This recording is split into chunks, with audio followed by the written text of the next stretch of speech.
This is Andy Dorman.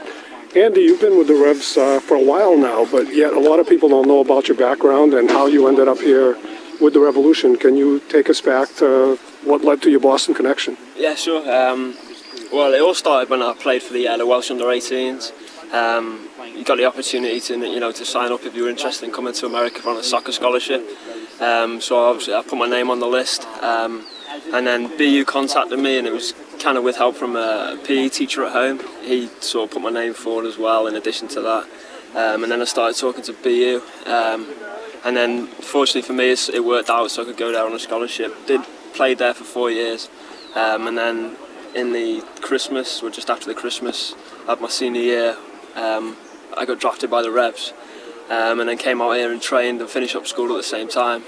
So it all fitted in perfectly, meant I could graduate, and whilst getting fit in pre-season, and get to know the lads, get settled in. And then first season I just pretty much spent coming on as sub, late in the game, coming on for Pepe, around the 80th minute whenever he got tired. And then the second year, played a bit more, got quite a few more starts at the start of the year, then lost my place. And then just similar sort of thing, coming on as sub. And then obviously we did so well as well, and got injured just before the playoffs, and managed to come back for the final, which was brilliant. And then this year so far has been spot on. I've played in every game, and really enjoying my football.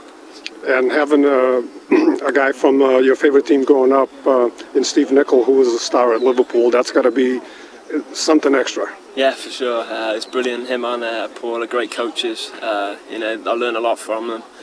Also learned a lot from Stevie growing up, watching him play for Liverpool in the famous teams of the 80s. So yeah, it's been brilliant.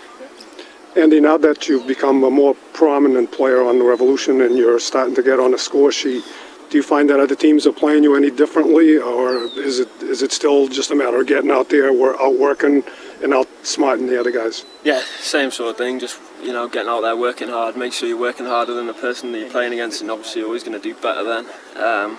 And that's the main thing. You just got to go out there and do your thing. Make sure you're working hard every day, and be good at your job.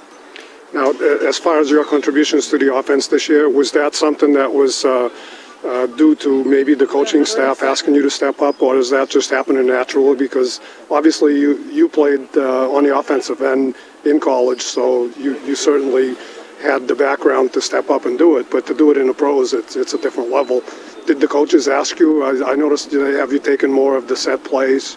Not specifically, no. I mean, I've always been a attack-minded player, so it was that was the hardest thing about stepping into the Revs, becoming more of a defensive player, because it wasn't really one of my better points in college. But obviously working on that side of the game has helped a lot, makes you a lot more solid player, and that's where you got to be in the MLS as opposed to college.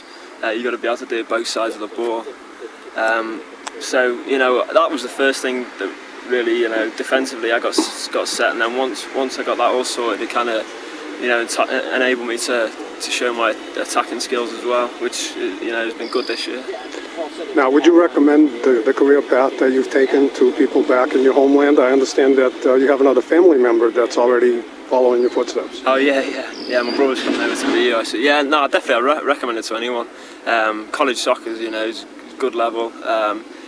Obviously, if you're playing at somewhere like Liverpool or Man United in the youth teams, I'd stay there and give it a go. But if you lower down the leagues, then it's definitely a good route to go. And then if you do well in college, there is a chance of playing pro over here as well.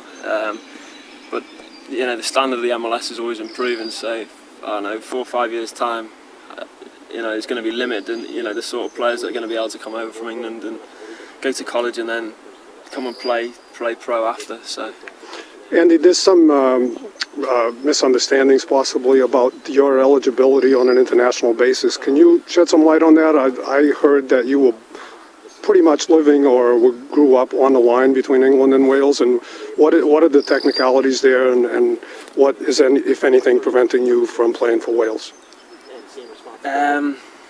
Yeah, it's some FA ruling that's just the English or the British FA. It's to do with the UK citizenship, because your class is obviously a British citizen. So you're obviously classed as Welsh, English, Northern Ireland or Scottish.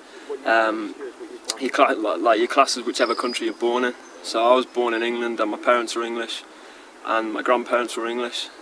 But even though I lived in Wales for all my life, I'm only entitled to play for England under the fact that I was, all my relatives are English, and I was born in England. The reason why I could play for the Welsh schoolboys was because I went to school in Wales, and then I think it was just probably the year after I played for the under-18s, they changed the rule to that ruling that it is presently. So I don't know if I'm eligible or if there's any way to appeal it. I know you can appeal to FIFA, but you have to give up your ability to play for any other country. Is there any chance that you could end up playing for the USA?